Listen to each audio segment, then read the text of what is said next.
1. Chapter 1. Rich Dad, Poor Dad as narrated by Robert Kiyosaki. I had two fathers, a rich one and a poor one. One was highly educated and intelligent. He had a PhD and completed 4 years of undergraduate work in less than 2 years. He then went on to Stanford University, the University of Chicago, and Northwestern University to do his advanced studies, all on full financial scholarships. The other father never finished the 8th grade. Both men were successful in their careers, working hard all their lives. Both earned substantial incomes. Yet one struggled financially all his life. The other would become one of the richest men in Hawaii. One died leaving tens of millions of dollars to his family, charities, and his church. The other left bills to be paid. Both men were strong, charismatic, and influential. Both men offered me advice, but they did not advise the same things. Both men believed strongly in education but did not recommend the same course of study. If I had had only one dad, I would have had to accept or reject his advice. Having two dads advising me offered me the choice of contrasting points of view, one of a rich man and one of a poor man. Instead of simply accepting or rejecting one or the other, I found myself thinking more, comparing, and then choosing for myself. The problem was, the rich man was not rich yet and the poor man not yet poor. Both were just starting out on their careers, and both were struggling with money and families. But they had very different points of view about the subject of money. For example, one dad would say, the love of money is the root of all evil. The other, the lack of money is the root of all evil. As a young boy, having two strong fathers both influencing me was difficult. I wanted to be a good son and listen, but the two fathers did not say the same things. The contrast in their points of view, particularly where money was concerned, was so extreme that I grew curious and intrigued. I began to start thinking for long periods of time about what each was saying. Much of my private time was spent reflecting, asking myself questions such as, why does he say that, and then asking the same question of the other dad's statement.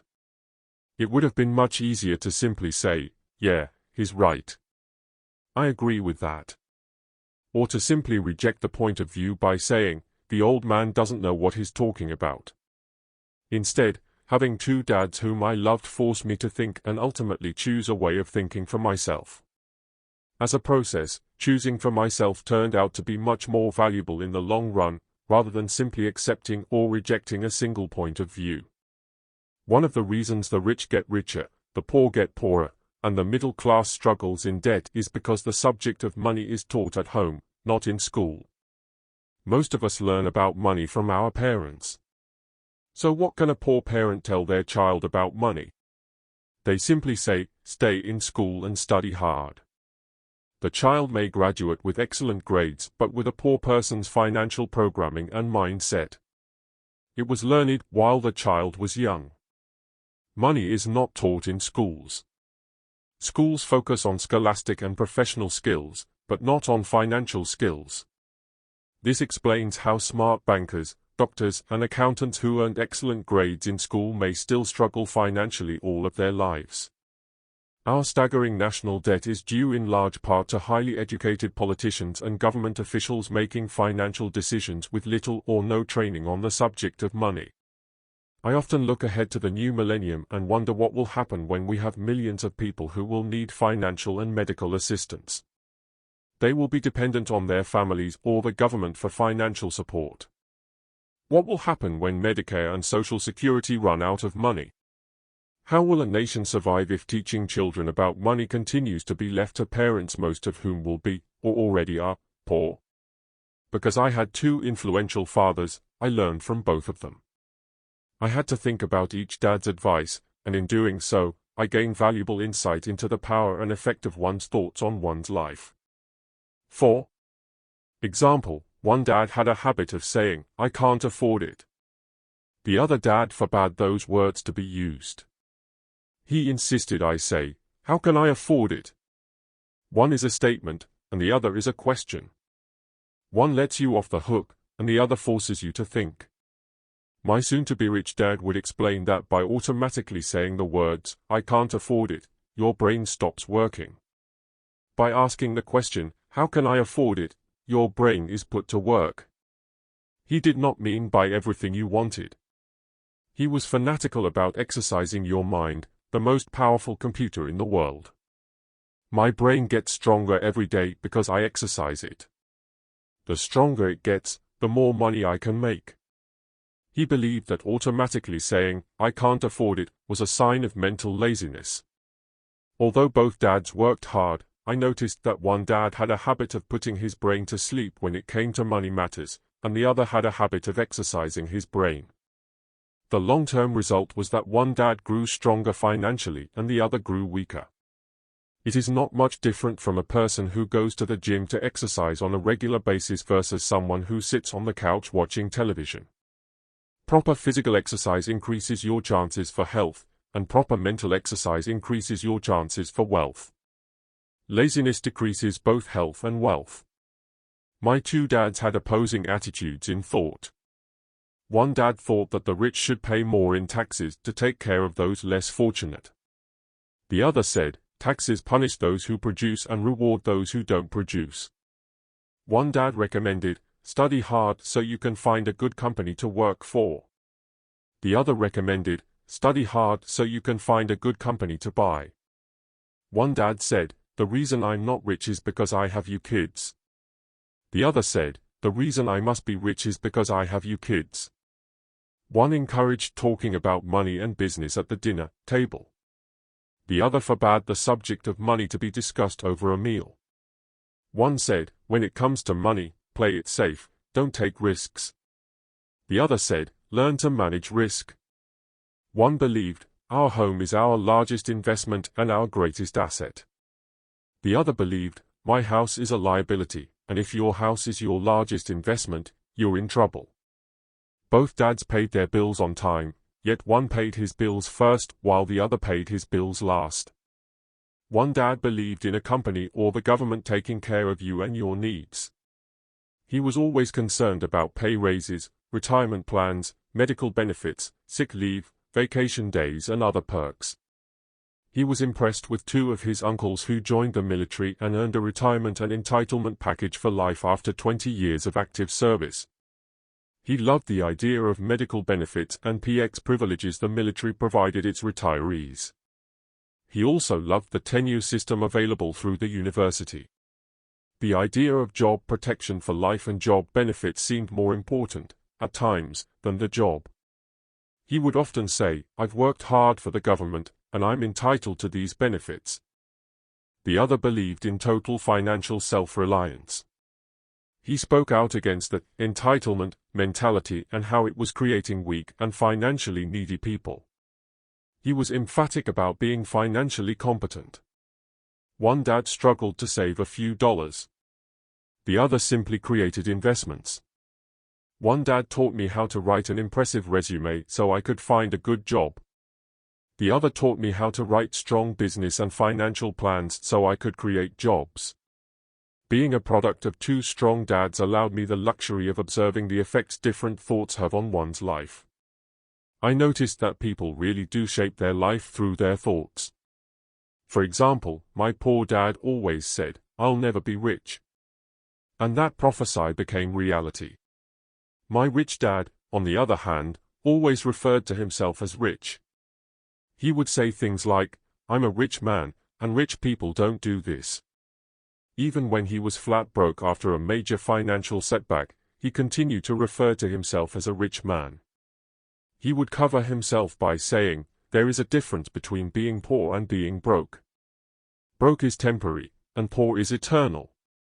My poor dad would also say, I'm not interested in money, or, money doesn't matter. My rich dad always said, money is power. The power of our thoughts may never be measured or appreciated, but it became obvious to me as a young boy to be aware of my thoughts and how I expressed myself. I noticed that my poor dad was poor not because of the amount of money he earned, which was significant, but because of his thoughts and actions. As a young boy, having two fathers, I became acutely aware of being careful which thoughts I chose to adopt as my own. Whom should I listen to, my rich dad or my poor dad? Although both men had tremendous respect for education and learning, they disagreed in what they thought was important to learn. One wanted me to study hard, earn a degree, and get a good job to work for money. He wanted me to study to become a professional, an attorney or an accountant, or to go to business school for my MBA. The other encouraged me to study to be rich, to understand how money works and to learn how to have it work for me. "I don't work for money," were words he would repeat over and over. "Money works for me." At the age of 9, I decided to listen to and learn from my rich dad about money. In doing so, I chose not to listen to my poor dad, even though he was the one with all the college degrees. A lesson from Robert Frost. Robert Frost is my favorite poet. Although I love many of his poems, my favorite is The Road Not Taken. I use its lesson almost daily. The road not taken. Two roads diverged in a yellow wood, and sorry I could not travel both and be one traveler. Long I stood and looked down one as far as I could to where it bent in the undergrowth. Then took the other, as just as fair, and having perhaps the better claim, because it was grassy and wanted wear, though as for that the passing there had worn them really about the same. And both that morning equally lay in leaves no step had trodden black. Oh, I kept the first for another day. Yet knowing how way leads on to way, I doubted if I should ever come back. I shall be telling this with a sigh somewhere ages and ages hence. Two roads diverged in a wood, and I took the one less travelled by, and that has made all the difference. Robert Frost, 1916. And that made all the difference. Over the years, I have often reflected upon Robert Frost's poem. Choosing not to listen to my highly educated dad's advice and attitude about money was a painful decision, but it was a decision that shaped the rest of my life. Once I made up my mind whom to listen to, my education about money began. My rich dad taught me over a period of 30 years, until I was age 39. He stopped once he realized that I knew and fully understood what he had been trying to drum into my often thick skull. Money is one form of power. But what is more powerful is financial education. Money comes and goes, but if you have the education about how money works, you gain power over it and can begin building wealth. The reason positive thinking alone does not work is because most people went to school and never learned how money works, so they spend their lives working for money. Because I was only 9 years old when I started, the lessons my rich dad taught me were simple. And when it was all said and done, there were only 6 main lessons, repeated over 30 years. This book is about those 6 lessons, put as simply as possible as my rich dad put forth those lessons to me. The lessons are not meant to be answers but guideposts. Guideposts that will assist you and your children to grow wealthier no matter what happens in a world of increasing change and uncertainty. Lesson number 1: The rich don't work for money. Lesson number 2: Why teach financial literacy. Lesson number 3: Mind your own business. Lesson number 4: The history of taxes and the power of corporations. Lesson number 5: The rich invent money. Lesson number 6: Work to learn, don't work for money. Chapter 2. Lesson 1: The rich don't work for money. Dad, can you tell me how to get rich? My dad put down the evening paper. Why do you want to get rich, son? Because today Jimmy's mom drove up in their new Cadillac, and they were going to their beach house for the weekend. He took 3 of his friends, but Mike and I weren't invited. They told us we weren't invited because we were poor kids. They did? My dad asked incredulously. Yeah, they did. I replied in a hurt tone. My dad silently shook his head, pushed his glasses up the bridge of his nose and went back to reading the paper. I stood waiting for an answer. The year was 1956. I was 9 years old. By some twist of fate, I attended the same public school where the rich people sent their kids. We were primarily a sugar plantation town. The managers of the plantation and the other affluent people of the town, such as doctors, business owners, and bankers, sent their children to this school, grades 1 to 6. After grade 6, their children were generally sent off to private schools. Because my family lived on one side of the street, I went to this school. Had I lived on the other side of the street, I would have gone to a different school, with kids from families more like mine. After grade 6, these kids and I would go on to the public intermediate and high school. There was no private school for them or for me. My dad finally put down the paper. I could tell he was thinking. Well, son, he began slowly. If you want to be rich, you have to learn to make money. How do I make money? I asked. Well, use your head, son, he said, smiling. Which really meant, that's all I'm going to tell you, or, I don't know the answer, so don't embarrass me. A partnership is formed. The next morning, I told my best friend, Mike, what my dad had said. As best I could tell, Mike and I were the only poor kids in this school. Mike was like me in that he was in this school by a twist of fate. Someone had drawn a jog in the line for the school district, and we wound up in school with the rich kids.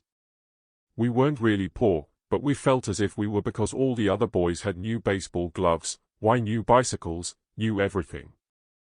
Mom and Dad provided us with the basics, like food, shelter, clothes. But that was about it. My dad used to say, if you want something, work for it. We wanted things, but there was not much work available for 9-year-old boys. So what do we do to make money? Mike asked. I don't know, I said. But do you want to be my partner? He agreed, and so on that Saturday morning, Mike became my first business partner. We spent all morning coming up with ideas on how to 1-foot make money. Occasionally we talked about all the cool guys at Jimmy's beach house having fun. It hurt a little, but that hurt was good, for it inspired us to keep thinking of a way to make money. Finally, that afternoon, a bolt of lightning came through our heads. It was an idea Mike had gotten from a science book he had read. Excitedly, we shook hands, and the partnership now had a business. For the next several weeks, Mike and I ran around our neighborhood, knocking on doors and asking our neighbors if they would save their toothpaste tubes for us. With puzzled looks, most adults consented with a smile. Some asked us what we were doing. To which we replied, we can't tell you. It's a business secret. My mom grew distressed as the weeks wore on. We had selected a site next to her washing machine as the place we would stockpile our raw materials.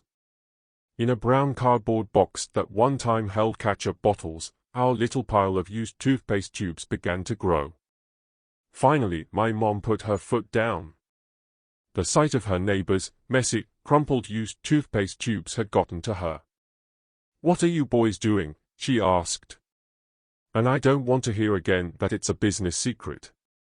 Do something with this mess or I'm going to throw it out. Mike and I pleaded and begged, explaining that we would soon have enough and then we would begin production. We informed her that we were waiting on a couple of neighbors to finish using up their toothpaste so we could have their tubes. Mom granted us a 1-week extension. The date to begin production was moved up. The pressure was on. My first partnership was already being threatened with an eviction notice from our warehouse space by my own mom. It became Mike's job to tell the neighbors to quickly use up their toothpaste, saying their dentist wanted them to brush more often anyway. I began to put together the production line. One day my dad drove up with a friend to see 2 9-year-old boys. In the driveway were the production line operating at full speed. There was fine white powder everywhere. On a long table were small milk cartons from school, and our family's hibachi grill was glowing with red-hot coals at maximum heat. Dad walked up cautiously, having to park the car at the base of the driveway, since the production line blocked the carport. As he and his friend got closer, they saw a steel pot sitting on top of the coals, with the toothpaste tubes being melted down. In those days, toothpaste did not come in plastic tubes. The tubes were made of lead. So once the paint was burned off, the tubes were dropped in the small steel pot, melted until they became liquid, and with my mom's pot holders we were pouring the lead through a small hole in the top of the milk cartons. The milk cartons were filled with plaster of Paris. The white powder everywhere was the plaster before we mixed it with water. In my haste, I had knocked the bag over, and the entire area looked like it had been hit by a snowstorm. The milk cartons were the outer containers for plaster of Paris molds. My dad and his friend watched as we carefully poured the molten lead through a small hole in the top of the plaster of Paris cube. "Careful," my dad said. I nodded without looking up. Finally, once the pouring was through, I put the steel pot down and smiled at my dad. "What are you boys doing?" he asked with a cautious smile. "We're doing what you told me to do." "We're going to be rich," I said. "Yep," said Mike, grinning and nodding his head. "We're partners." "And what is in those plaster molds?" Dad asked. "Watch," I said. "This should be a good batch." With a small hammer, I tapped at the seal that divided the cube in half. Cautiously, I pulled up the top half of the plaster mold and a lead. Nickel fell out. "Oh, my God," my dad said. "You're casting nickels out of lead." "That's right," Mike said. "We're doing as you told us to do. We're making money." My dad's friend turned and burst into laughter. My dad smiled and shook his head. Along with a fire and a box of spent toothpaste tubes, in front of him were two little boys covered with white dust and smiling from ear to ear. He asked us to put everything down and sit with him on the front step of our house. With a smile, he gently explained what the word counterfeiting meant. Our dreams were dashed. "You mean this is illegal?" asked Mike in a quivering voice. "Let them go," my dad's friend said. "They might be developing a natural talent." My dad glared at him. "Yes, it is illegal," my dad said gently. "But you boys have shown great creativity and original thought. Keep going. I'm really proud of you." Disappointed, Mike and I sat in silence for about 20 minutes before we began cleaning up our mess. The business was over on opening day. Sweeping the powder up, I looked at Mike and said, "I guess Jimmy and his friends are right. We are poor." My father was just leaving as I said that. "Boys," he said, "you're only poor if you give up. The most important thing is that you did something. Most people only talk and dream of getting rich. You've done something. I'm very proud of the two of you. I will say it again. Keep going. Don't quit." Mike and I stood there in silence. They were nice words, but we still did not know what to do. "So how come you're not rich, Dad?" I asked. "Because I chose to be a schoolteacher. Schoolteachers really don't think about being rich. We just like to teach. I wish I could help you, but I really don't know how to make money." Mike and I turned and continued our cleanup. "I know," said my dad. "If you boys want to learn how to be rich, don't ask me. Talk to your dad, Mike." "My dad?" asked Mike with a scrunched up face. "How do I make money?" I asked.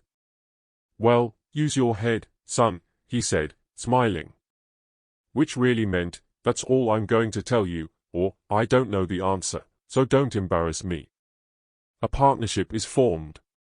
The next morning, I told my best friend, Mike, what my dad had said.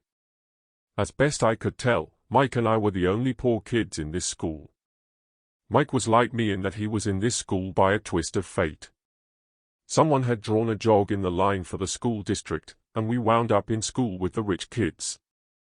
We weren't really poor, but we felt as if we were because all the other boys had new baseball gloves, new bicycles, new everything.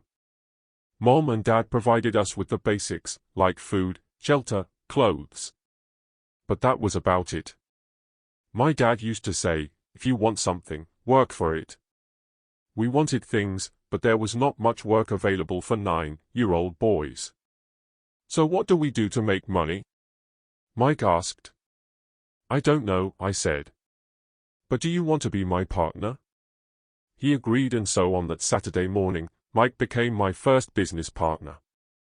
We spent all morning coming up with ideas on how to 1-foot make money. Occasionally we talked about all the cool guys at Jimmy's beach house having fun. It hurt a little, but that hurt was good, for it inspired us to keep thinking of a way to make money. Finally, that afternoon, a bolt of lightning came through our heads. It was an idea Mike had gotten from a science book he had read. Excitedly, we shook hands, and the partnership now had a business. For the next several weeks, Mike and I ran around our neighborhood, knocking on doors and asking our neighbors if they would save their toothpaste tubes for us. With puzzled looks, most adults consented with a smile. Some asked us what we were doing. To which we replied, "We can't tell you. It's a business secret." My mom grew distressed as the weeks wore on. We had selected a site next to her washing machine as the place we would stockpile our raw materials. In a brown cardboard box that one time held ketchup bottles, our little pile of used toothpaste tubes began to grow. Finally, my mom put her foot down. The sight of her neighbor's messy, crumpled used toothpaste tubes had gotten to her. "What are you boys doing?" she asked. "And I don't want to hear again that it's a business secret.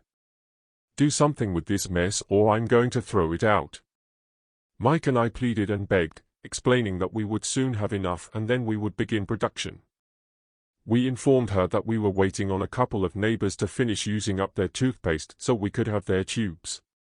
Mom granted us a 1-week extension. The date to begin production was moved up. The pressure was on.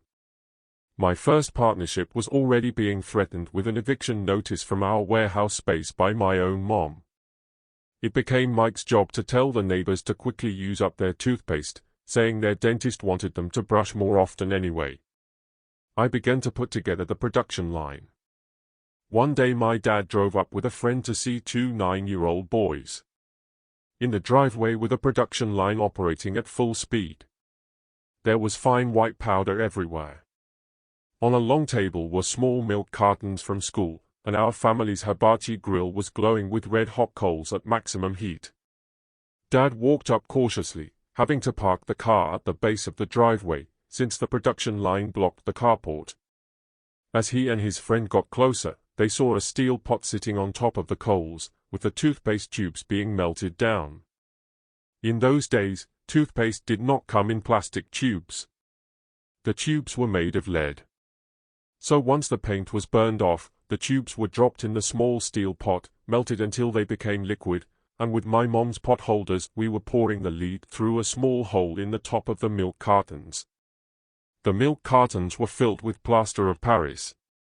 The white powder everywhere was the plaster before we mixed it with water. In my haste, I had knocked the bag over, and the entire area looked like it had been hit by a snowstorm.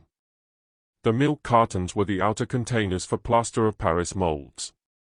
My dad and his friend watched as we carefully poured the molten lead through a small hole in the top of the plaster of Paris cube. "Careful," my dad said. I nodded without looking up. Finally, once the pouring was through, I put the steel pot down and smiled at my dad. "What are you boys doing?" he asked with a cautious smile. "We're doing what you told me to do." "We're going to be rich," I said. "Yep," said Mike, grinning and nodding his head. "We're partners." "And what is in those plaster molds?" Dad asked. "Watch," I said. "This should be a good batch." With a small hammer, I tapped at the seal that divided the cube in half. Cautiously, I pulled up the top half of the plaster mold and a lead. Nickel fell out. "Oh, my God," my dad said. "You're casting nickels out of lead." "That's right," Mike said. "We're doing as you told us to do. We're making money." My dad's friend turned and burst into laughter. My dad smiled and shook his head. Along with a fire and a box of spent toothpaste tubes, in front of him were 2 little boys covered with white dust and smiling from ear to ear. He asked us to put everything down and sit with him on the front step of our house. With a smile, he gently explained what the word counterfeiting meant. Our dreams were dashed. "You mean this is illegal?" asked Mike in a quivering voice. "Let them go," my dad's friend said. "They might be developing a natural talent." My dad glared at him. Yes, it is illegal, my dad said gently. But you boys have shown great creativity and original thought. Keep going. I'm really proud of you.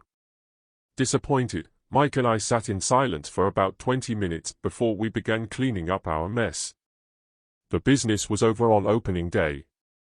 Sweeping the powder up, I looked at Mike and said, I guess Jimmy and his friends are right.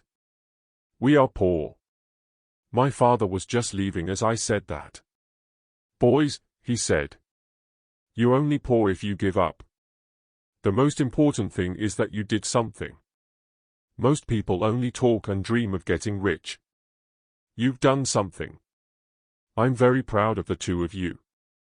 I will say it again. Keep going. Don't quit. Mike and I stood there in silence. They were nice words, but we still did not know what to do.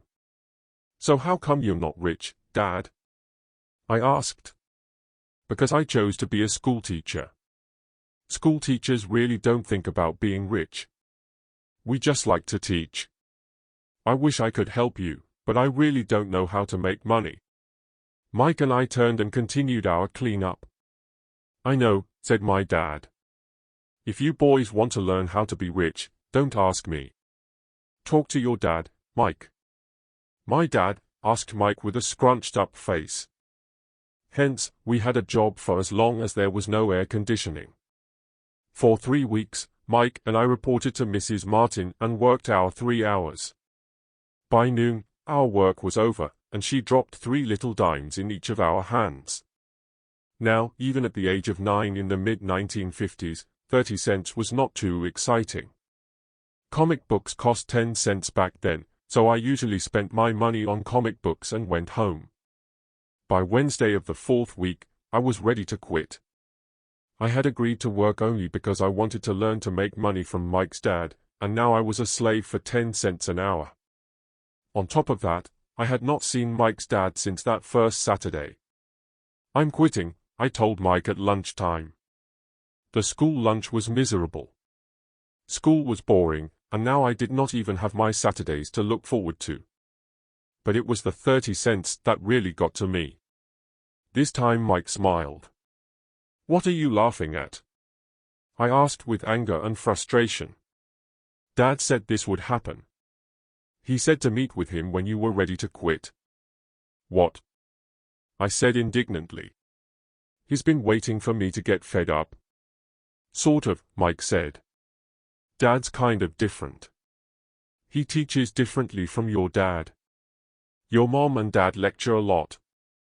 My dad is quiet and a man of few words. You just wait till this Saturday. I'll tell him. You're ready. You mean I've been set up? No, not really, but maybe. Dad will explain on Saturday. Waiting in line on Saturday. I was ready to face him and I was prepared. Even my real dad was angry with him. My real dad, the one I call the poor one, thought that my rich dad was violating child labor laws and should be investigated. My educated poor dad told me to demand what I deserve. At least 25 cents an hour.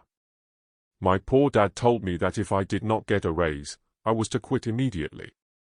You don't need that damn job anyway, said my poor dad with indignity. At 8 o'clock Saturday morning, I was going through the same rickety door of Mike's house. Take a seat and wait in line, Mike's dad said as I entered. He turned and disappeared into his little office next to a bedroom. I looked around the room and did not see Mike anywhere. Feeling awkward, I cautiously sat down next to the same 2 women who were there 4 weeks earlier. They smiled and slid across the couch to make room for me. 45 minutes went by, and I was steaming. The 2 women had met with him and left 30 minutes earlier. An older gentleman was in there for 20 minutes and was also gone. The house was empty, and I sat out in his musty dark living room on a beautiful sunny Hawaiian day, waiting to talk to a cheapskate who exploited children. I could hear him rustling around the office, talking on the phone, and ignoring me. I was now ready to walk out, but for some reason I stayed. Finally, 15 minutes later, At exactly 9 o'clock, Rich Dad walked out of his office, said nothing, and signaled with his hand for me to enter his dingy office. "I understand you want a raise or you're going to quit," Rich Dad said as he swiveled in his office chair. "Well, you're not keeping your end of the bargain," I blurted out, nearly in tears. It was really frightening for a 9-year-old boy to confront a grown-up. "You said that you would teach me if I worked for you."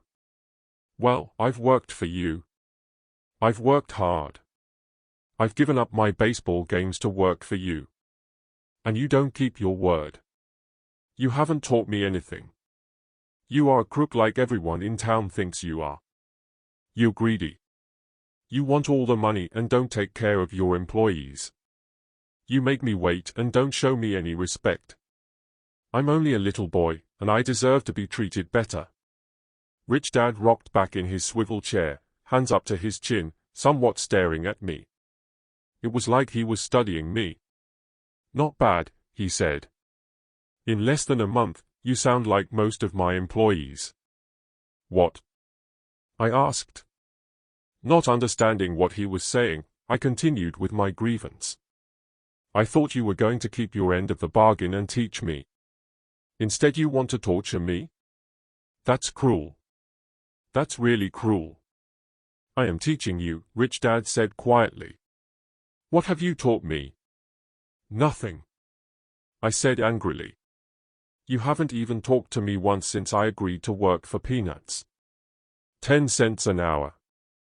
Ha. I should notify the government about you. We have child labor laws, you know.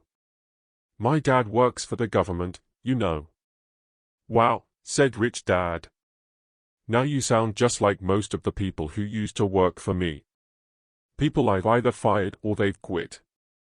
So what do you have to say?" I demanded, feeling pretty brave for a little kid. "You lied to me. I've worked for you, and you have not kept your word. You haven't taught me anything."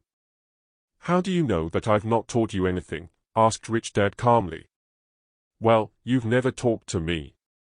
I've worked for 3 weeks, and you have not taught me anything," I said with a pout.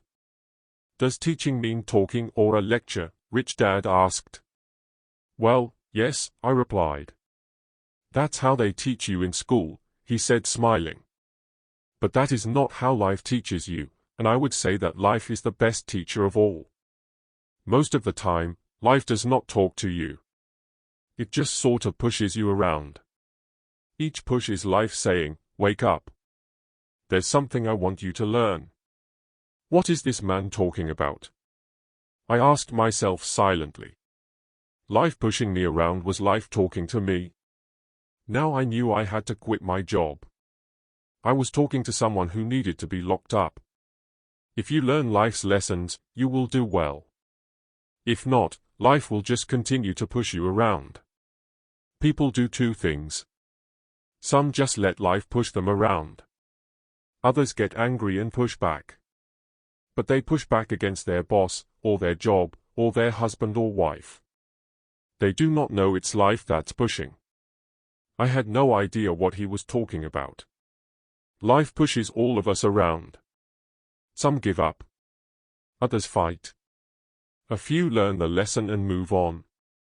They welcome life pushing them around. To these few people, it means they need and want to learn something. They learn and move on. Most quit, and a few like you fight. Rich Dad stood and shut the creaky old wooden window that needed repair. If you learn this lesson, you will grow into a wise, wealthy, and happy young man. If you don't, you will spend your life blaming a job, low pay, or your boss for your problems. You'll live life hoping for that big break that will solve all your money problems. Rich Dad looked over at me to see if I was still listening. His eyes met mine. We stared at each other, streams of communication going between us through our eyes. Finally, I pulled away once I had absorbed his last message. I knew he was right. I was blaming him, and I did ask to learn. I was fighting. Rich Dad continued. Or if you're the kind of person who has no guts, you just give up every time life pushes you. If you're that kind of person, you'll live all your life playing it safe, doing the right things, saving yourself for some event that never happens. Then, you die a boring old man. You'll have lots of friends who really like you because you were such a nice hard-working guy.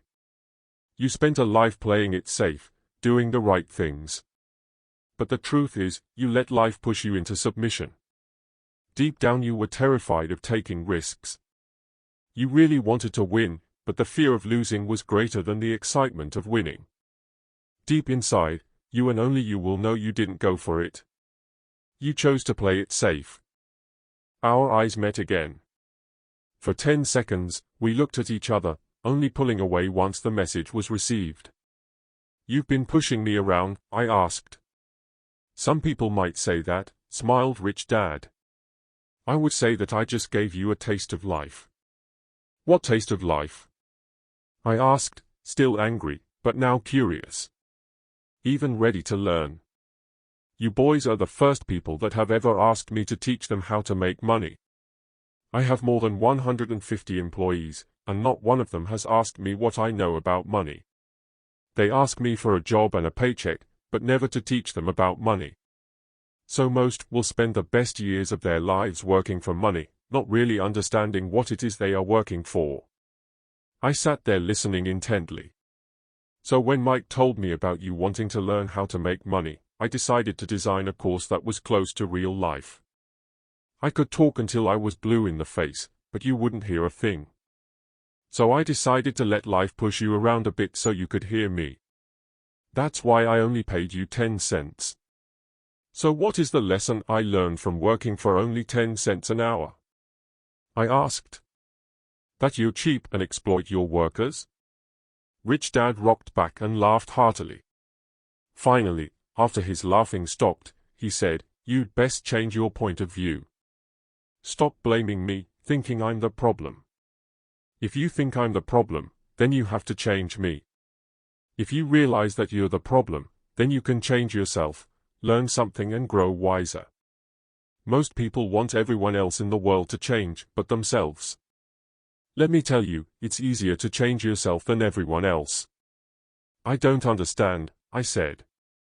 "Don't blame me for your problems," Rich Dad said, growing impatient. "But you only pay me 10 cents. So what are you learning?" Rich Dad asked, smiling. "That you're cheap," I said with a sly grin. "See, you think I'm the problem," said Rich Dad. "But you are. Well, keep that attitude and you learn nothing. Keep the attitude that I'm the problem and what choices do you have? Well, if you don't pay me more or show me more respect and teach me, I'll quit." "Well put," Rich Dad said. And that's exactly what most people do. They quit and go looking for another job, better opportunity, and higher pay, actually thinking that a new job or more pay will solve the problem. In most cases, it won't. So what will solve the problem? I asked. Just take this measly 10 cents an hour and smile? Rich Dad smiled. That's what the other people do. Just accept a paycheck knowing that they and their family will struggle financially. But that's all they do, waiting for a raise thinking that more money will solve the problem. Most just accept it, and some take a second job working harder, but again accepting a small paycheck. I sat staring at the floor, beginning to understand the lesson Rich Dad was presenting. I could sense it was a taste of life. Finally, I looked up and repeated the question. So what will solve the problem? This, he said, tapping me gently on the head. This stuff between your ears. It was at that moment that Rich Dad shared the pivotal point of view that separated him from his employees and my poor dad and led him to eventually become one of the richest men in Hawaii, while my highly educated, but poor, dad struggled financially all his life. It was a singular point of view that made all the difference over a lifetime. Rich Dad said over and over, this point of view, which I call lesson number 1. The poor and the middle class work for money. The rich have money work for them. On that bright Saturday morning, I was learning a completely different point of view from what I had been taught by my poor dad. At the age of 9, I grew aware that both dads wanted me to learn. Both dads encouraged me to study, but not the same things. My highly educated dad recommended that I do what he did. Son, I want you to study hard, get good grades, so you can find a safe, secure job with a big company. And make sure it has excellent benefits. My rich dad wanted me to learn how money works so I could make it work for me. These lessons I would learn through life with his guidance, not because of a classroom. My rich dad continued my first lesson. I'm glad you got angry about working for 10 cents an hour. If you had not gotten angry and had gladly accepted it, I would have to tell you that I could not teach you. You see, true learning takes energy, passion, a burning desire. Anger is a big part of that formula, for passion is anger and love combined. When it comes to money, most people want to play it safe and feel secure. So passion does not direct them. Fear does. So is that why they'll take a job with low par? I asked. Yes, said Rich Dad. Some people say I exploit people because I don't pay as much as the sugar plantation or the government. I say the people exploit themselves. It's their fear, not mine. But don't you feel you should pay them more? I asked. I don't have to. And besides, more money will not solve the problem. Just look at your dad. He makes a lot of money, and he still can't pay his bills. Most people, given more money, only get into more debt. So that's why the 10 cents an hour, I said, smiling. It's a part of the lesson. That's right, smiled Rich Dad. You see, your dad went to school and got an excellent education, so he could get a high-paying job. Which he did. But he still has money problems because he never learned anything about money at school.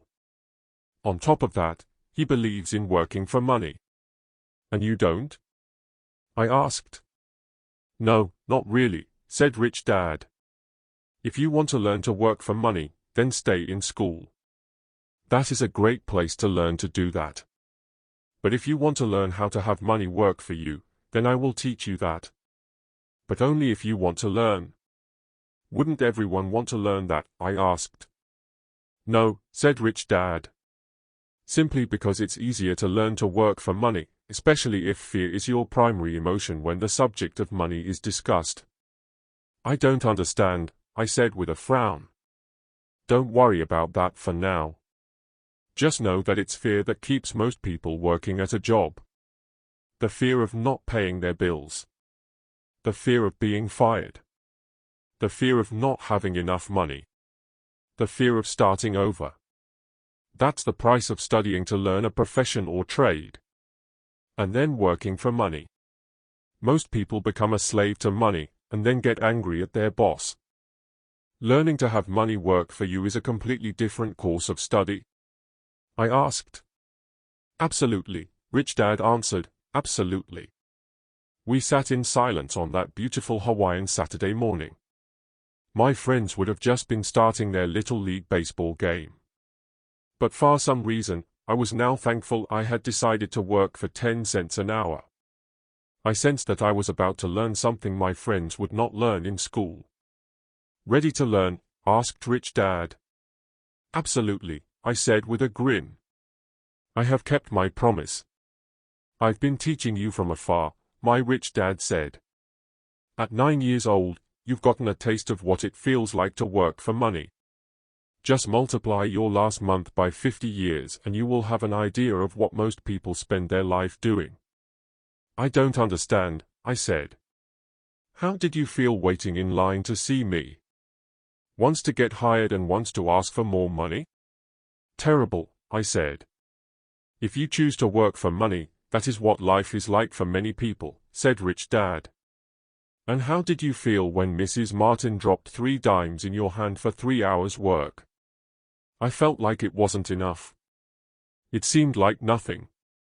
I was disappointed, I said. And that is how most employees feel when they look at their paychecks. Especially after all the tax and other deductions are taken out. At least you got 100%. You mean most workers don't get paid everything? I asked with amazement. Heavens no, said Rich Dad. The government always takes its share first. How do they do that? I asked. Taxes, said Rich Dad. You're taxed when you earn. You're taxed when you spend. You're taxed when you save. You're taxed when you die. Why do people let the government do that to them? The rich don't, said Rich Dad with a smile. The poor and the middle class do.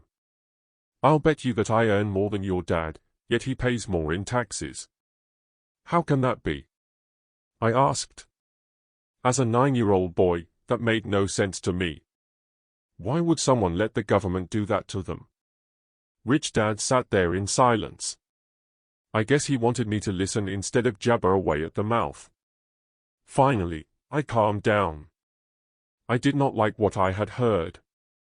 I knew my dad complained constantly about paying so much in taxes, but really did nothing about it. Was that life pushing him around? Rich Dad rocked slowly and silently in his chair, just looking at me. Ready to learn? He asked. I nodded my head slowly.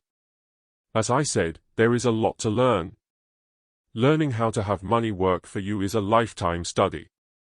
Most people go to college for 4 years, and their education ends. I already know that my study of money will continue over my lifetime, simply because the more I find out, the more I need to know. Most people never study the subject. They go to work, get their paycheck, balance their checkbooks, and that's it. On top of that, they wonder why they have money problems. Then, they think that more money will solve the problem. Few realize that it's their lack of financial education that is the problem. So my dad has tax problems because he doesn't understand money? I asked, confused. Look, said Rich Dad. Taxes are just one small section on learning how to have money work for you. Today, I just wanted to find out if you still have the passion to learn about money. Most people don't. They want to go to school, learn a profession, have fun at their work, and earn lots of money. One day they wake up with big money problems, and then they can't stop working. That's the price of only knowing how to work for money instead of studying how to have money work for you.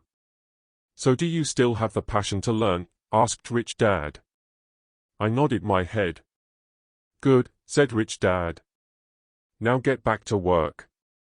This time, I will pay you nothing. What? I asked in amazement. You heard me. Nothing. You will work the same 3 hours every Saturday, but this time you will not be paid 10 cents per hour. You said you wanted to learn to not work for money, so I'm not going to pay you anything. I couldn't believe what I was hearing. I've already had this conversation with Mike. He's already working, dusting and stacking canned goods for free. You better hurry and get back there. That's not fair, I shouted. You've got to pay something. You said you wanted to learn. If you don't learn this now, you'll grow up to be like the 2 women and the older man sitting in my living room, working for money and hoping I don't fire them.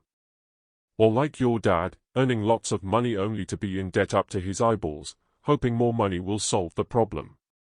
If that's what you want, I'll go back to our original deal of 10 cents an hour. Or you can do what most people grow up to do.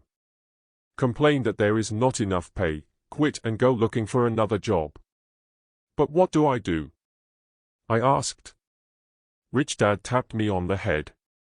Use this, he said. If you use it well, you will soon thank me for giving you an opportunity, and you will grow into a rich man.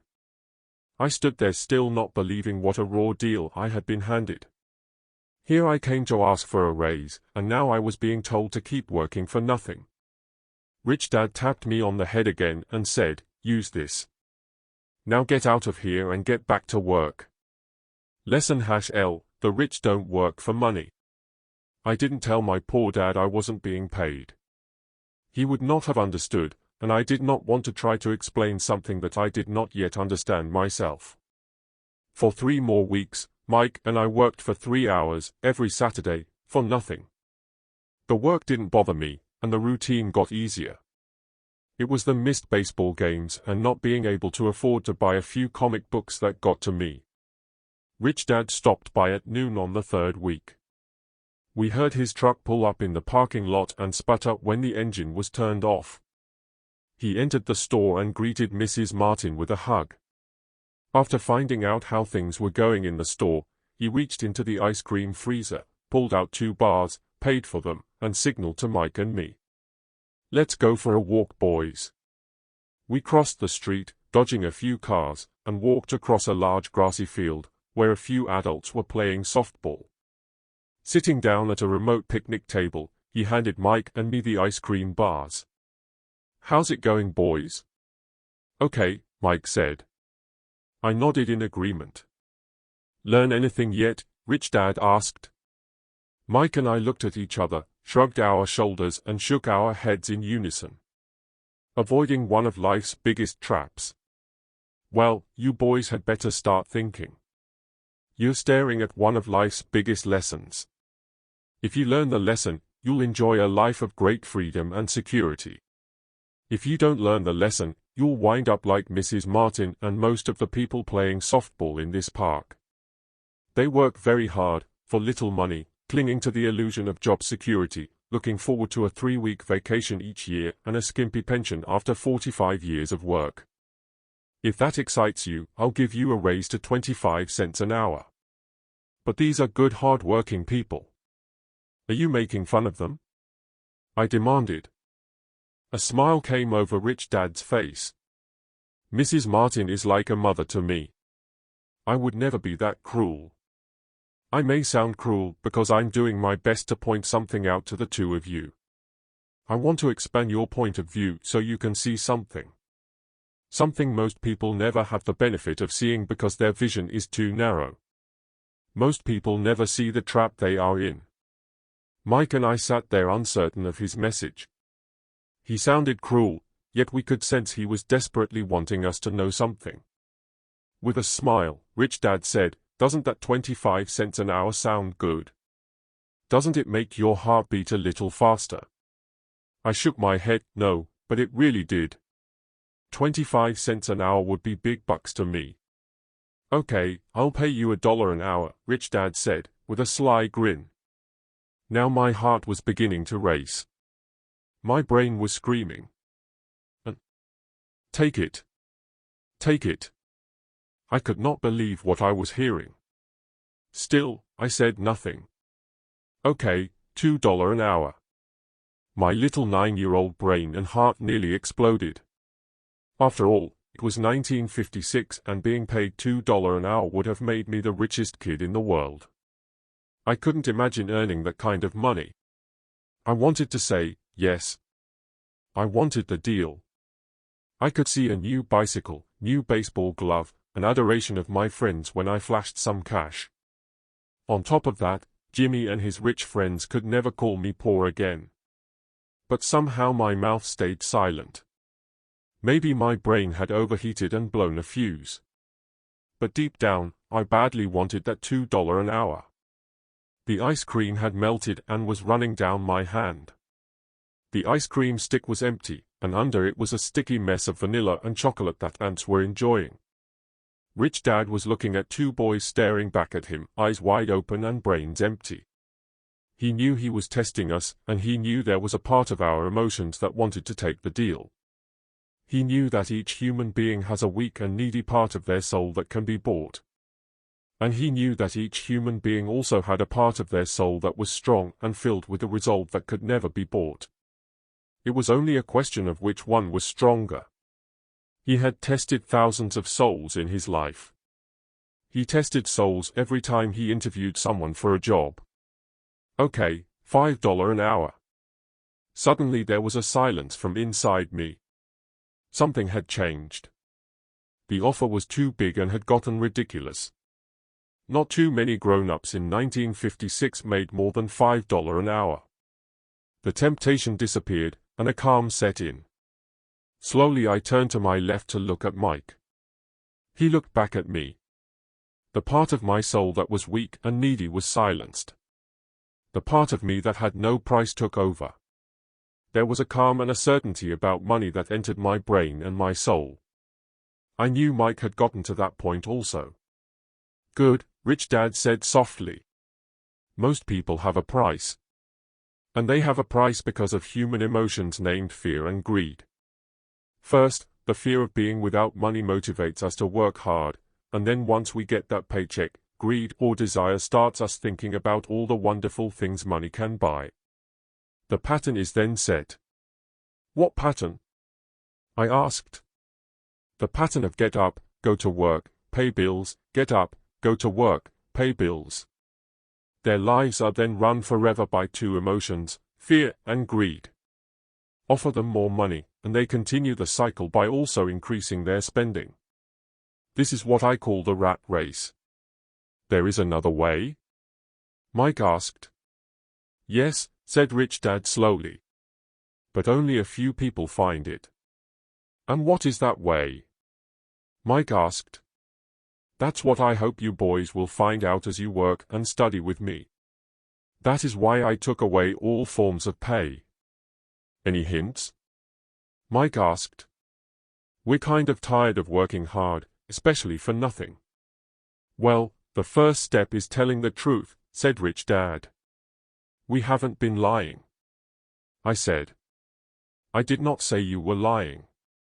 I said to tell the truth, Rich Dad came back. The truth about what? I asked. How you feeling, Rich Dad said. You don't have to say it to anyone else. Just yourself. You mean the people in this park, the people who work for you, Mrs. Martin, they don't do that? I asked. I doubt it, said Rich Dad. Instead, they feel the fear of not having money. Instead of confronting the fear, they react instead of think. They react emotionally instead of using their heads, Rich Dad said, tapping us on our heads. Then, they get a few bucks in their hands, and again the emotion of joy and desire and greed take over, and again they react, instead of think. So their emotions do their thinking, Mike said. That's correct, said Rich Dad. Instead of telling the truth about how they feel, they react to their feeling, fail to think. They feel the fear, they go to work, hoping that money will suit the fear, but it doesn't. That old fear haunts them, and they go back to work, hoping again that money will calm their fears, and again it doesn't. Fear has them in this trap of working, earning money, working, earning money, hoping the fear will go away. But every day they get up, and that old fear wakes up with them. For millions of people, that old fear keeps them awake all night, causing a night of turmoil and worry. So they get up and go to work, hoping that a paycheck will kill that fear gnawing at their soul. Money is running their lives, and they refuse to tell the truth about that. Money is in control of their emotions and hence their souls. Rich Dad sat quietly, letting his words sink in. Mike and I heard what he said, but really did not understand fully what he was talking about. I just knew that I often wondered why grown-ups hurried off to work. It did not seem like much fun, and they never looked that happy, but something kept them hurrying off to work. Realizing we had absorbed as much as possible of what he was talking about, Rich Dad said, I want you boys to avoid that trap. That is really what I want to teach you. Not just to be rich, because being rich does not solve the problem. It doesn't? I asked, surprised. No, it doesn't. Let me finish the other emotion, which is desire. Some call it greed, but I prefer desire. It is perfectly normal to desire something better, prettier, more fun or exciting. So people also work for money because of desire. They desire money for the joy they think it can buy. But the joy that money brings is often short-lived, and they soon need more money for more joy, more pleasure, more comfort, more security. So they keep working, thinking money will soothe their souls that is troubled by fear and desire. But money cannot do that. Even rich people? Mike asked. Rich people included, said Rich Dad. In fact, the reason many rich people are rich is not because of desire but because of fear. They actually think that money can eliminate that fear of not having money, of being poor, so they amass tons of it only to find out the fear gets worse. They now fear losing it. I have friends who keep working even though they have plenty.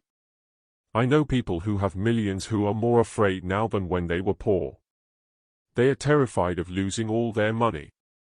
The fears that drove them to get rich got worse. That weak and needy part of their soul is actually screaming louder. They don't want to lose the big houses, the cars, the high life that money has bought them. They worry about what their friends would say if they lost all their money. Many are emotionally desperate and neurotic, although they look rich and have more money. So is a poor man happier? I asked. No, I don't think so, replied Rich Dad. The avoidance of money is just as psychotic as being attached to money. As if on cue, the town derelict went past our table, stopping by the large rubbish can and rummaging around in it. The three of us watched him with great interest, when before we probably would have just ignored him. Rich Dad pulled $1 out of his wallet and gestured to the older man. Seeing the money, the derelict came over immediately, took the bill, thanked Rich Dad profusely and hurried off ecstatic with his good fortune. He's not much different from most of my employees, said Rich Dad. I've met so many people who say, oh, I'm not interested in money. Yet they'll work at a job for 8 hours a day. That's a denial of truth. If they weren't interested in money, then why are they working? That kind of thinking is probably more psychotic than a person who hoards money. As I sat there listening to my Rich Dad, my mind was flashing back to the countless times my own dad said, I'm not interested in money. He said those words often. He also covered himself by always saying, I work because I love my job. So what do? I asked. Not work for money until all traces of fear and greed are gone. No, that would be a waste of time, said Rich Dad. Emotions are what make us human. Make us real. The word emotion stands for energy in motion. Be truthful about your emotions, and use your mind and emotions in your favor, not against yourself. Whoa, said Mike. Don't worry about what I just said. It will make more sense in years to come. Just be an observer, not a reactor, to your emotions. Most people do not know that it's their emotions that are doing the thinking. Your emotions are your emotions, but you have got to learn to do your own thinking. Can you give me an example? I asked. Sure, replied Rich Dad. When a person says, I need to find a job, it's most likely an emotion doing the thinking. Fear of not having money generates that thought. But people do need money if they have bills to pay, I said. Sure they do, smiled Rich Dad. All I'm saying is that it's fear that is all too often doing the thinking. I don't understand, said Mike. For example, said Rich Dad. If the fear of not having enough money arises, instead of immediately running out to get a job so they can earn a few bucks to kill the fear, they instead might ask themselves this question. Will a job be the best solution to this fear over the long run? In my opinion, the answer is no, especially when you look over a person's lifetime. A job is really a short-term solution to a long-term problem. But my dad is always saying, stay in school, get good grades, so you can find a safe, secure job. I spoke out, somewhat confused. Yes, I understand he says that, said Rich Dad, smiling. Most people recommend that, and it's a good idea for most people. But people make that recommendation primarily out of fear. You mean my dad says that because he's afraid? Yes, said Rich Dad. He's terrified that you won't be able to earn money and won't fit into society. Don't get me wrong. He loves you and wants the best for you. And I think his fear is justified. An education and a job are important. But it won't handle the fear. You see, that same fear that makes him get up in the morning to earn a few bucks is the fear that is causing him to be so fanatical about you going to school. So what do you recommend? I asked. I want to teach you to master the power of money. Not be afraid of it. And they don't teach that in school. If you don't learn it, You become a slave to money. It was finally making sense. He did want us to widen our views. To see what Mrs. Martin could not see, his employees could not see, or my dad for that matter. He used examples that sounded cruel at the time, but I've never forgotten them. My vision widened that day, and I could begin to see the trap that lay ahead for most people. You see, we're all employees ultimately. We just work at different levels, said Rich Dad. I just want you boys to have a chance to avoid the trap. The trap caused by those two emotions, fear and desire. Use them in your favor, not against you. That's what I want to teach you. I'm not interested in just teaching you to make a pile of money. That won't handle the fear or desire. If you don't first handle fear and desire, and you get rich, you'll only be a high-paid slave. So how do we avoid the trap? I asked. The main cause of poverty or financial struggle is fear and ignorance, not the economy or the government or the rich. It's self-inflicted fear and ignorance that keeps people trapped. So you boys go to school and get your college degrees. I'll teach you how to stay out of the trap. The pieces of the puzzle were appearing. My highly educated dad had a great education and a great career. But school never told him how to handle money or his fears. It became clear that I could learn different and important things from two fathers. So you've been talking about the fear of not having money. How does the desire of money affect our thinking? Mike asked. How did you feel when I tempted you with a pay raise? Did you notice your desires rising? We nodded our heads. By not giving into your emotions, you were able to delay your reactions and think. That is most important. We will always have emotions of fear and greed. From here on in, it is most important for you to use those emotions to your advantage and for the long term, and not simply let your emotions run you by controlling your thinking. Most people use fear and greed against themselves. That's the start of ignorance. Most people live their lives chasing paychecks, pay raises and job security because of the emotions of desire and fear, not really questioning where those emotion-driven thoughts are leading them. It's just like the picture of a donkey, dragging a cart, with its owner dangling a carrot just in front of the donkey's nose.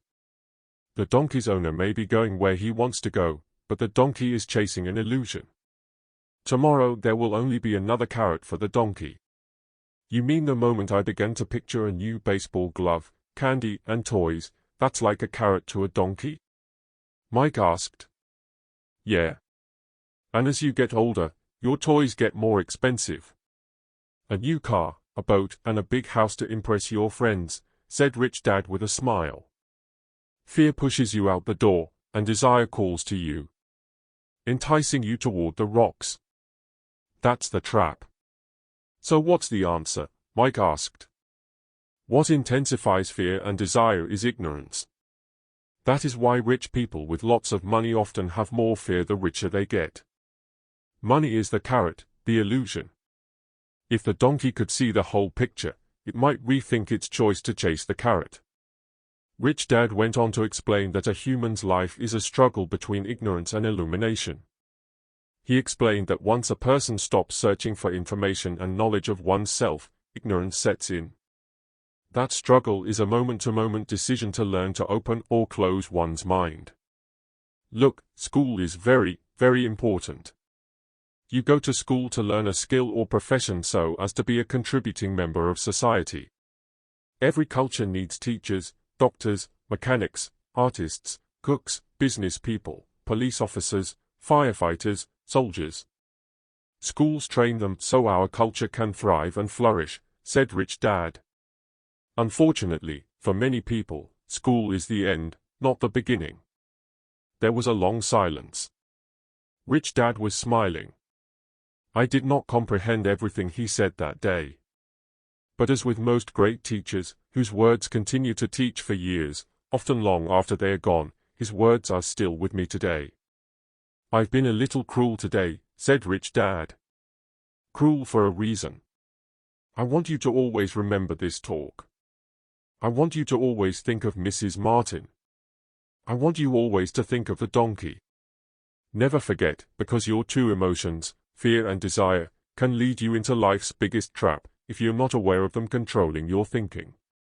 To spend your life living in fear, never exploring your dreams, is cruel. To work hard for money, thinking that money will buy you things that will make you happy, is also cruel. To wake up in the middle of the night terrified about paying bills is a horrible way to live. To live a life dictated by the size of a paycheck is not really a life. Thinking that a job will make you feel secure is lying to yourself. That's cruel, and that's the trap I want you to avoid, if possible. I've seen how money runs people's lives. Don't let that happen to you. Please don't let money run your life. A softball rolled under our table. Rich Dad picked it up and threw it back. So what does ignorance have to do with greed and fear? I asked. Because it is ignorance about money that causes so much greed and so much fear, said Rich Dad. Let me give you some examples. A doctor, wanting more money to better provide for his family, raises his fees. By raising his fees, it makes healthcare more expensive for everyone. Now, it hurts the poor people the most, so poor people have worse health than those with money. Because the doctors raise their rates, the attorneys raise their rates. Because the attorneys' rates have gone up, school teachers want a raise, which raises our taxes, and on and on and on. Soon, there will be such a horrifying gap between the rich and the poor that chaos will break out and another great civilization will collapse. Great civilizations collapsed when the gap between the haves and have-nots was too great. America is on the same course, proving once again that history repeats itself, because we do not learn from history. We only memorize historical dates and names, not the lesson. Aren't prices supposed to go up? I asked. Not in an educated society with a well-run government. Prices should actually come down. Of course, that is often only true in theory. Prices go up because of greed and fear caused by ignorance. If schools taught people about money, there would be more money and lower prices, but schools focus only on teaching people to work for money, not how to harness money's power. But don't we have business schools? Mike asked. Aren't you encouraging me to go to business school for my master's degree? Yes, said Rich Dad. But all too often, business schools train employees who are sophisticated bean counters. Heaven forbid a bean counter takes over a business.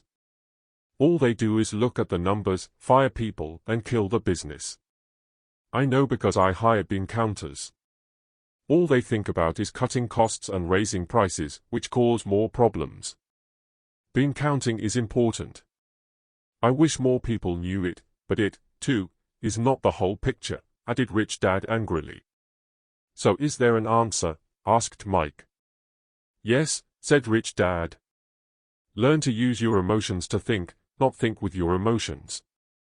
When you boys mastered your emotions, first by agreeing to work for free, I knew there was hope. When you again resisted your emotions when I tempted you with more money, you were again learning to think in spite of being emotionally charged. That's the first step. Why is that step so important? I asked. Well, that's up to you to find out. If you want to learn, I'll take you boys into the briar patch. That place where almost everyone else avoids. I'll take you to that place where most people are afraid to go. If you go with me, you'll let go of the idea of working for money and instead learn to have money work for you. And what will we get if we go with you? What if we agree to learn from you? What will we get? I asked. The same thing Briar Rabbit got, said Rich Dad. Freedom from the tar. Baby. Is there a briar patch? I asked. Yes, said Rich Dad. The briar patch is our fear and our greed. Going into our fear and confronting our greed, our weaknesses, our neediness is the way out. And the way out is through the mind, by choosing our thoughts. Choosing our thoughts? Mike asked, puzzled. Yes. Choosing what we think rather than reacting to our emotions. Instead of just getting up and going to work to solve your problems, just because the fear of not having the money to pay your bills is scaring you. Thinking would be taking the time to ask yourself a question. A question like, is working harder at this the best solution to this problem? Most people are so terrified at not telling themselves the truth that fear is in control that they cannot think, and instead run out the door. Tar baby is in control. That's what I mean by choosing your thoughts. And how do we do that? Mike asked. That's what I will be teaching you. I'll be teaching you to have a choice of thoughts to consider, rather than knee-jerk reacting, like gulping down your morning coffee and running out the door. Remember what I said before, a job is only a short-term solution to a long-term problem. Most people have only one problem in mind, and it's short-term. It's the bills at the end of the month, the tar baby. Money now runs their lives. Or should I say the fear and ignorance about money. So they do as their parents did, get up every day and go work for money. Not having the time to say, is there another way? Their emotions now control their thinking, not their heads. Can you tell the difference between emotions thinking and the head thinking? Mike asked. Oh, yes. I hear it all the time, said Rich Dad. I hear things like, well, everyone has to work. Or the rich are crooks. Or I'll get another job. I deserve this raise. You can't push me around. Or I like this job because it's secure. Instead of, is there something I'm missing here, which breaks the emotional thought, and gives you time to think clearly. I must admit, it was a great lesson to be getting. To know when someone was speaking out of emotions or out of clear thought. It was a lesson that served me well for life. Especially when I was the one speaking out of reaction and not from clear thought. As we headed back to the store, Rich Dad explained that the rich really did make money. They did not work for it. He went on to explain that when Mike and I were casting 5-cent pieces out of lead, thinking we were making money, we were very close to thinking the way the rich think. The problem was that it was illegal for us to do it. It was legal for the government and banks to do it, but not us. He explained that there are legal ways to make money and illegal ways. Rich Dad went on to explain that the rich know that money is an illusion, truly like the carrot for the donkey. It's only out of fear and greed that the illusion of money is held together by billions of people thinking that money is real. Money is really made up. It was only because of the illusion of confidence and the ignorance of the masses that the house of cards stood standing. In fact, he said, in many ways the donkey's carrot was more valuable than money. He talked about the gold standard that America was on, and that each dollar bill was actually a silver certificate. What concerned him was the rumor that we would someday go off the gold standard and our dollars would no longer be silver certificates. When that happens, boys, all hell is going to break loose. The poor, the middle class and the ignorant will have their lives ruined simply because they will continue to believe that money is real and that the company they work for, or the government, will look after them. We really did not understand what he was saying that day, but over the years it made more and more sense. Seeing what others miss. As he climbed into his pickup truck, outside of his little convenience store, he said, "Keep working, boys, but the sooner you forget about needing a paycheck, the easier your adult life will be. Keep using your brain, work for free, and soon your mind will show you ways of making money far beyond what I could ever pay you. You will see things that other people never see. Opportunities right in front of their noses. Most people never see these opportunities because they are looking for money and security, so that's all they get. The moment you see one opportunity, you will see them for the rest of your life. The moment you do that, I'll teach you something else. Learn this, and you'll avoid one of life's biggest traps. You'll never, ever, touch that tar baby."